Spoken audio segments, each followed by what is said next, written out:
Cowboy hat? No. What?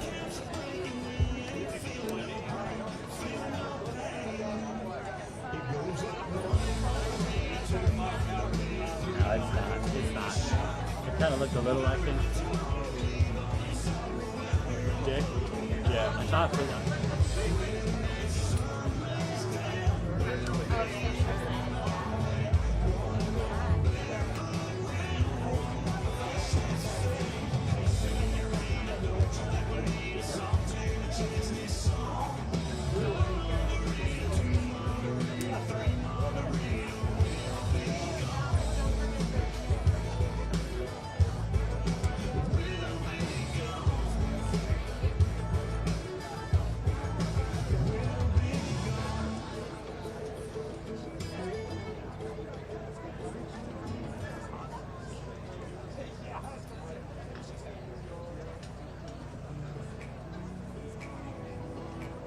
Hello? Hello?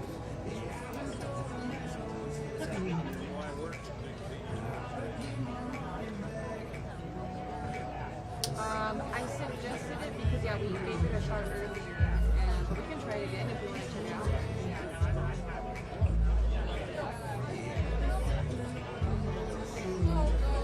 I haven't clicked live. Am I gonna kill you if I come up a scope? It is what it is. It doesn't need to do. No, that's fine. Okay. Yeah, I mean, I got you right. I got you right in the corner right Nice. now, Yeah. and it would just be more of the. No, I don't want him at that. I think it just might be like you'll see some people, but then I think that's good. You know, the lower you are, the more you'll see. Yeah, you want to get I don't know, man. for the wide, but you can zoom in, right? You zoom in and you can see all that. Right. And you'll just see her. Right.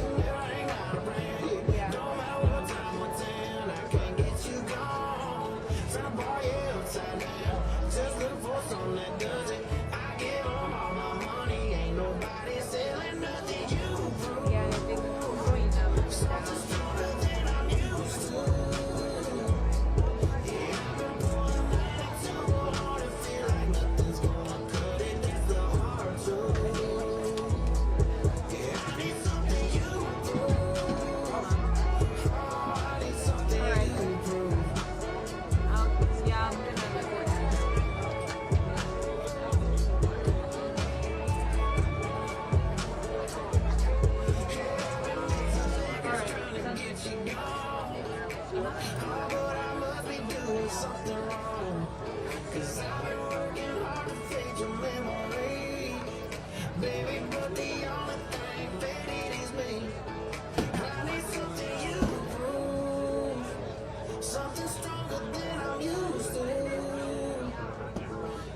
think we're going now.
Sitting here,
drinking beer, talking God, amen. Killing time, living life with some down home friends.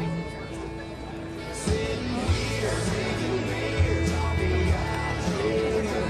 Killing time, living life with some down home friends. Crazy man, it all makes sense. Sitting here, drinking beer, talking God.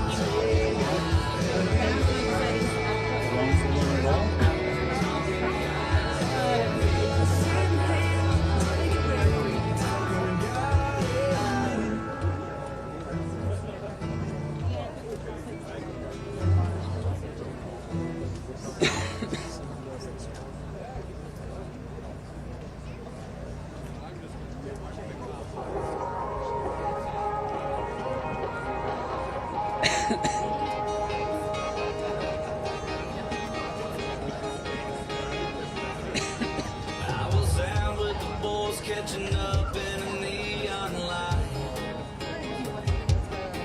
Didn't know till we walked in, it was karaoke night. She was in a circle of girls chasing a shot at a line. She was laughing, they were daring her to get on the mic. One of them was up and turned in her name. Next thing I knew, man, she was up on the stage singing Heads Carolina. Georgia, she's got the ball in the palm of her hand, and she's a 90s country fan, like I am. Hey, I got a Chevy,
What about the feeder mill if I had Celsius? I'll be like, I'm in 2 minutes in another location. Not here. Oh. There's CBS.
Welcome, everybody. My name is Brad Mead. This is my wife, Kate. Welcome to the Mead Ranch. We're pleased to have all of you here to celebrate an important day in our system of government, primary election day, celebration of freedom and democracy.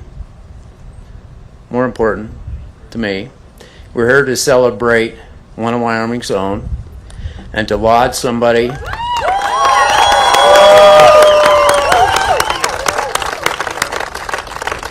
who has a long and wonderful family legacy, not only the state of Wyoming, but the United States. And so we're proud, Kate and I are, to have here today Wyoming's lone representative in Congress, and to recognize her courage and steadfast adherence to truth and defense of democracy.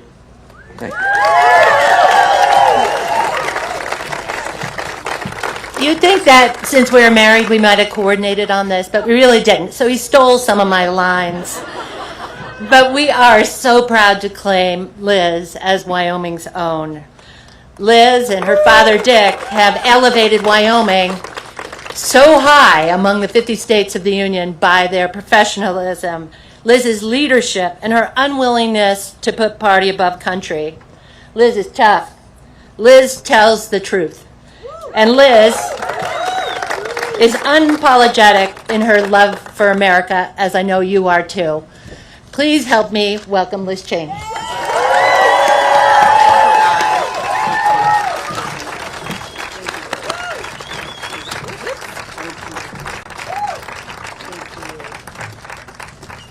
Well, thank you all. Thank you so much. It's wonderful to see so many friends, family, especially wonderful to be here on the beautiful Mead Ranch. And thank you so much, Brad and Kate, for that wonderful introduction. We really are in God's country, and it's wonderful to welcome so many here. I want to say, first of all, a special thanks to every member of Team Cheney who is here in the audience. And to tell you, our work is far from over. Among the many, many blessings that we have as Americans and as individuals and as human beings, the blessing of family is surely the most important. And so I want to thank all of my family and pay a special tribute to those who are here with us tonight. My mom and dad, Dick and Lynn Cheney, and my husband, Phil.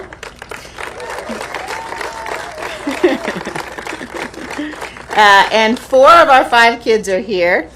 Katie and Gracie and Philip and Richard are all here tonight.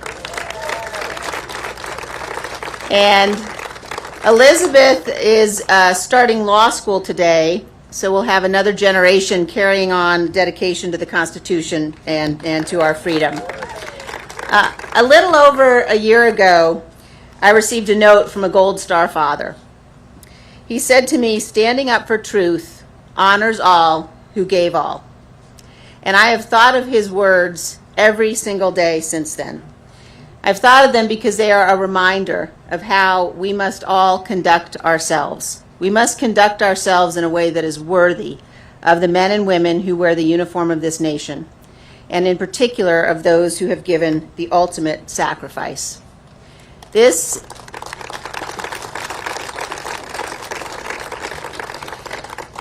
is not a game.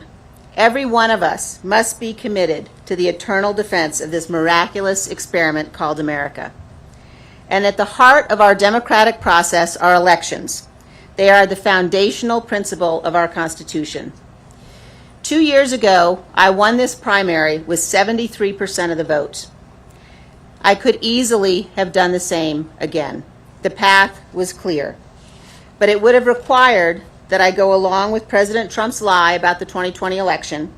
It would have required that I enable his ongoing efforts to unravel our democratic system and attack the foundations of our republic. That was a path I could not and would not take.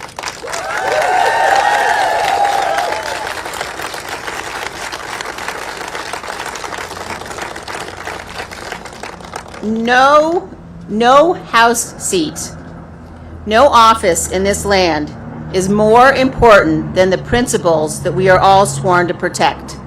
And I well understood the potential political consequences of abiding by my duty. Our republic relies upon the goodwill of all candidates for office to accept honorably the outcome of elections. And tonight, Harriet Hageman has received the most votes in this primary. She won. I called her to concede the race. This primary election is over, but now the real work begins.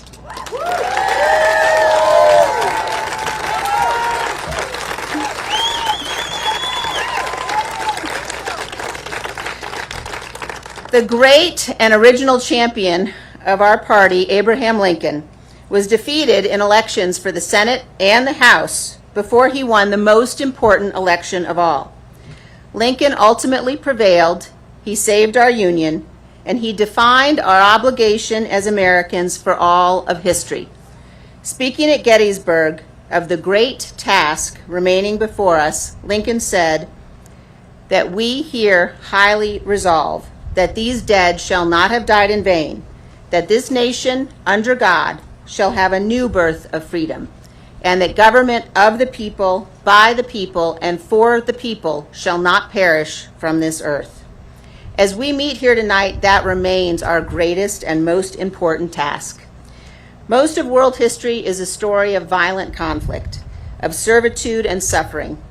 Most people in most places have not lived in freedom. Our American freedom is a providential departure from history. We are the exception. We have been given the gift of freedom by God and our founding fathers.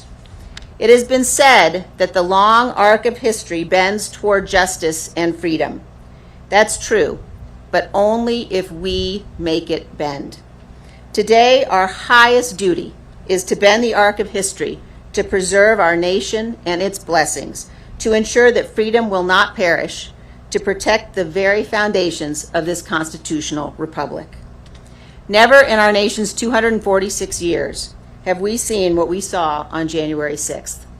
Like so many Americans, I assumed that the violence and the chaos of that day would have prompted a united response, a recognition that this was a line that must never be crossed, a tragic chapter in our nation's history to be studied by historians to ensure that it can never happen again. But instead, major elements of my party still vehemently defend those who caused it. At the heart of the attack on January 6th is a willingness to embrace dangerous conspiracies that attack the very core premise of our nation, that lawful elections, reviewed by the courts when necessary and certified by the states and electoral college, determine who serves as president. If we do not condemn the conspiracies and the lies, if we do not hold those responsible to account, we will be excusing this conduct, and it will become a feature of all elections. America will never be the same. Today, as we meet here, there are Republican candidates for governor who deny the outcome of the 2020 election and who may refuse to certify future elections if they oppose the results. We have candidates for Secretary of State who may refuse to report the actual results of the popular vote in future elections. And we have candidates for Congress, including here in Wyoming, who refuse to acknowledge that Joe Biden won the 2020 election and suggest that states decertify their results. Our nation is barreling once again towards crisis, lawlessness, and violence. No American should support election deniers for any position of genuine responsibility, where their refusal to follow the rule of law will corrupt our future.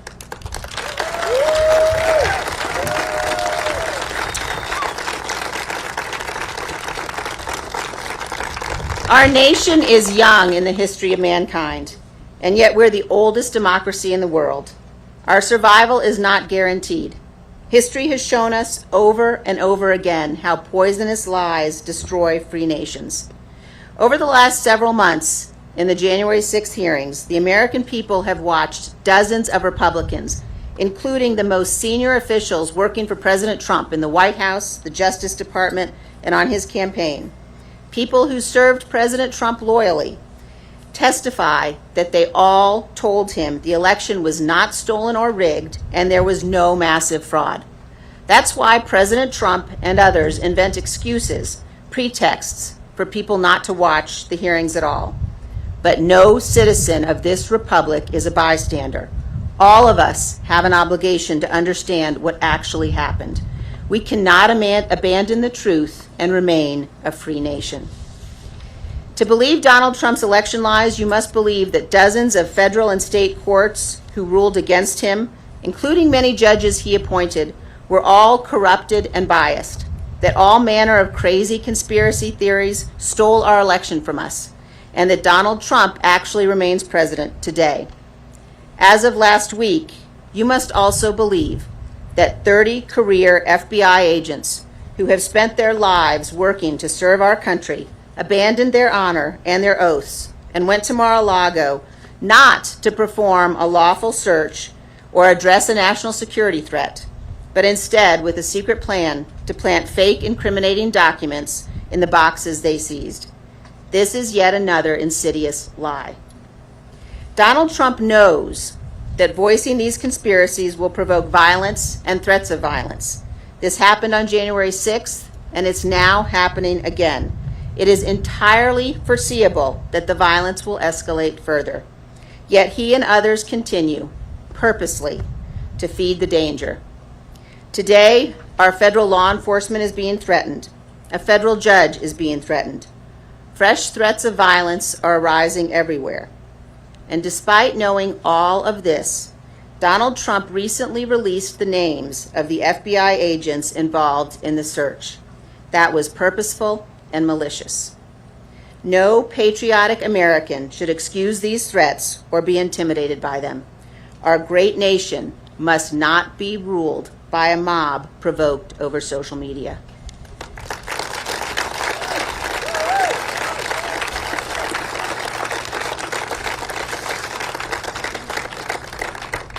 Our duty as citizens of this republic is not only to defend the freedom that's been handed down to us. We also have an obligation to learn from the actions of those who came before, to know the stories of grit and perseverance of the brave men and women who built and saved this union. In the lives of these great Americans, we find inspiration and purpose. In May of 1864, after years of war and a string of reluctant Union generals, Ulysses S. Grant met General Lee's forces at the Battle of the Wilderness. In 2 days of heavy fighting, the Union suffered over 17,000 casualties. At the end of that battle, General Grant faced a choice. Most assumed he would do what previous Union generals had done and retreat. On the evening of May 7th, Grant began to move.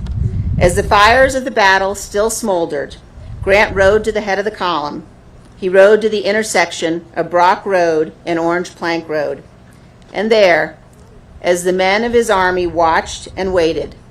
Instead of turning north back towards Washington and safety, Grant turned his horse south toward Richmond and the heart of Lee's army. Refusing to retreat, he pressed on to victory. Lincoln and Grant and all who fought in our nation's tragic Civil War, including my own great-great-grandfathers, saved our Union. Their courage saved freedom. And if we listen closely, they are speaking to us down the generations. We must not idly squander what so many have fought and died for. America has meant so much to so many because we are the best hope of freedom on earth. Last week in Laramie, a gentleman came up to me with tears in his eyes. "I'm not an American," he said, "but my children are. I grew up in Brazil. I know how fragile freedom is, and we must not lose it here." A few days ago, here in Jackson, a woman told me that her grandparents had survived Auschwitz. They found refuge in America. She said she was afraid that she had nowhere to go if freedom died here. Ladies and gentlemen, freedom must not, cannot, and will not die here.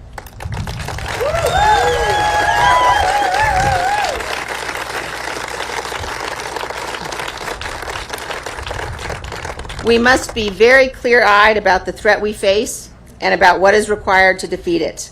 I have said since January 6th that I will do whatever it takes to ensure Donald Trump is never again anywhere near the Oval Office, and I mean it.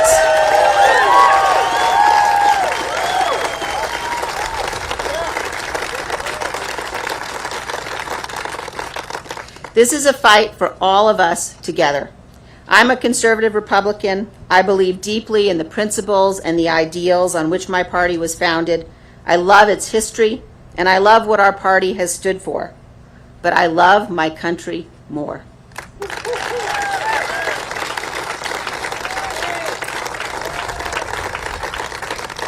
So I ask you tonight to join me.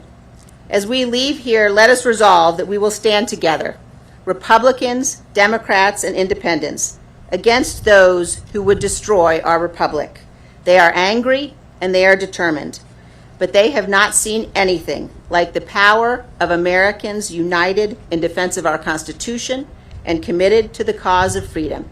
There is no greater power on this earth, and with God's help, we will prevail.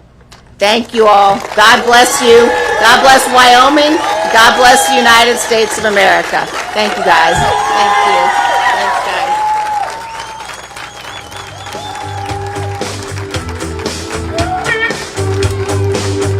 Well, I won't back down. No, I won't back down. You can stand me up at the gates of hell, but I won't back down. No, I stand my ground. Won't be turned around. And I'll keep this world from dragging.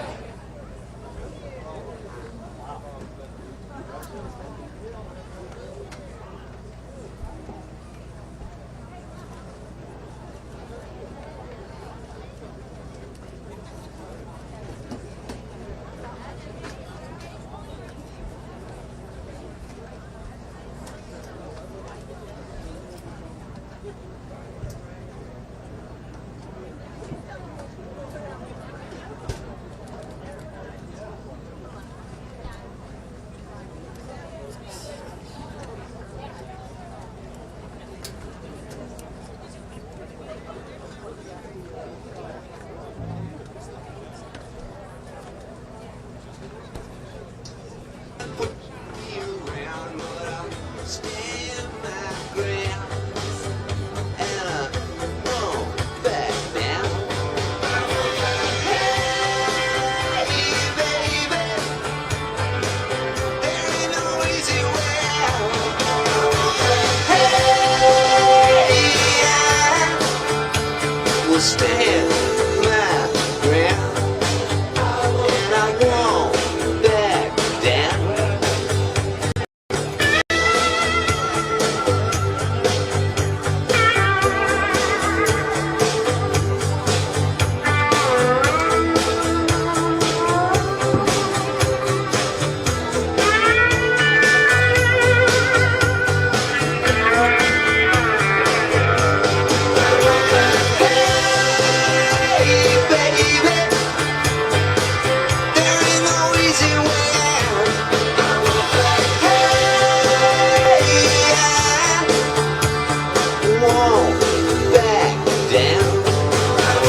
stand my ground. And I won't back down. No, I won't back down.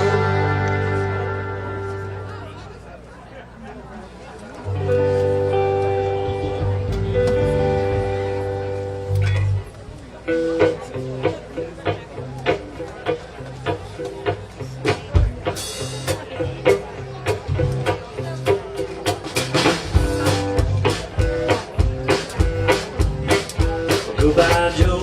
We gotta go. Be on my way. We gotta go. Hill down the bayou.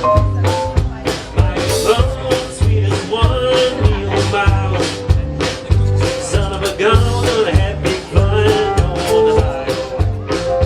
Jambalaya, crawfish pie, filet gumbo.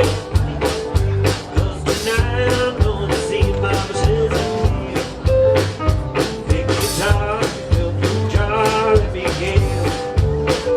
Son of a gun, we're gonna have big fun on the bayou.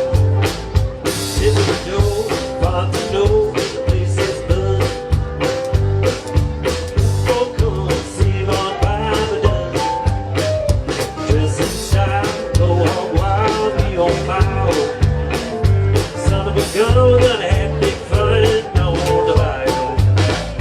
Jambalaya, crawfish pie, filet gumbo. 'Cause tonight I'm gonna see my wishes and fears. Big guitar, fill the jar, and be gay. Son of a gun, we're gonna have big fun on the bayou.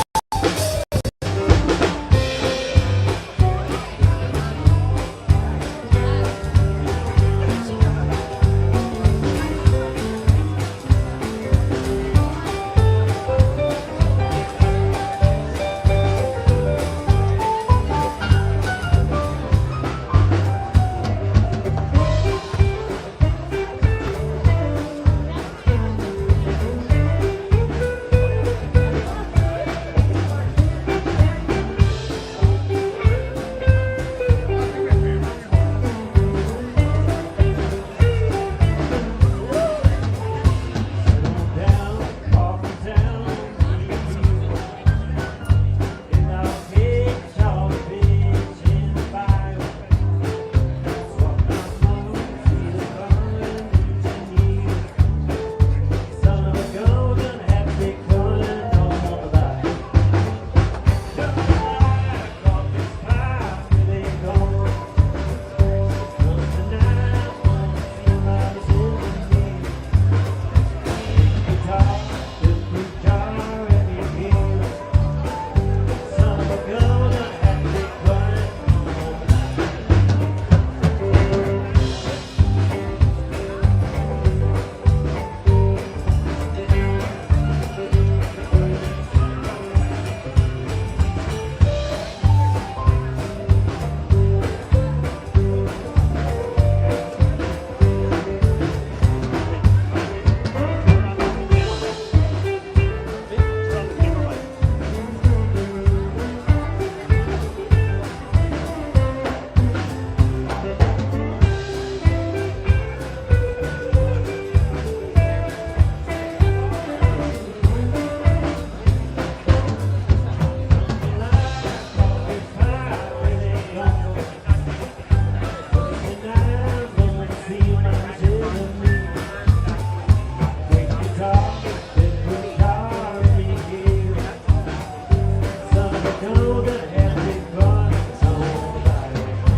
made myself as small as I can.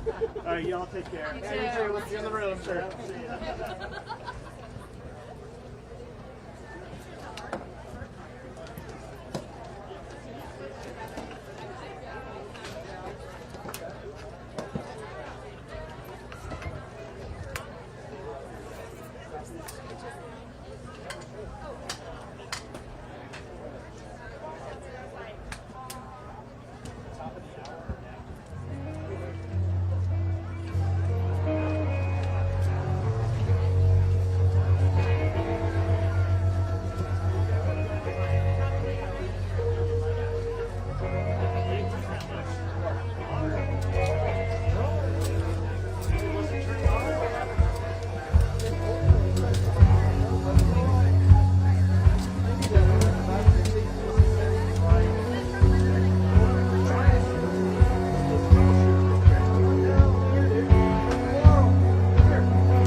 be live for another like 10, 15 minutes. Yeah, they want me here until she walks away. Oh yeah, well good luck. They're already taking some down.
Obrigado, Maria. Take care of yourself. Good to see you.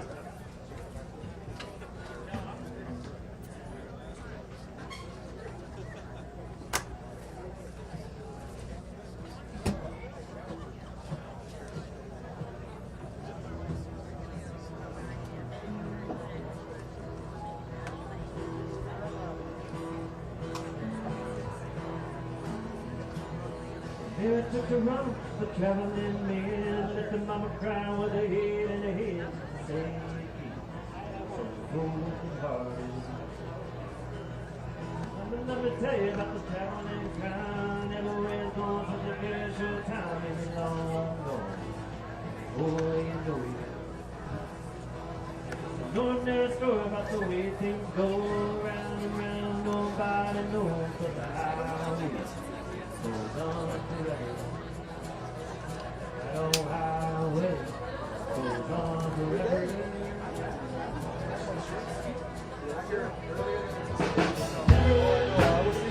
We've been too, like close to 9.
Yeah, I mean, so maybe we start